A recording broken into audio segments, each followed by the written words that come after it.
Here's how to factory reset a HP LaserJet M110W printer. So maybe you want to sell the printer, or maybe you're having some issues with the Wi-Fi and you want to reset it, then this is how to do it. For this to work, you need to make sure that the printer is turned on. And now what we need to do is press this Wi-Fi button for around 20 seconds.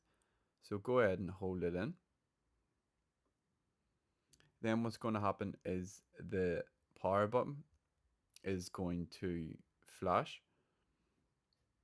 So make sure you keep it held. Don't be releasing it yet until the exclamation mark button. That will also flash. So here we go.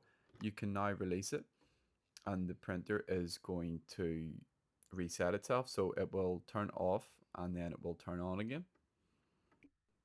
You don't need to do anything after you've pressed and held the button, and all you need to do is wait.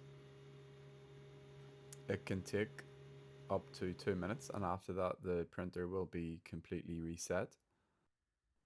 If you're still having some issues with the Wi-Fi after you've done this, I recommend removing the power cable for around 5 minutes.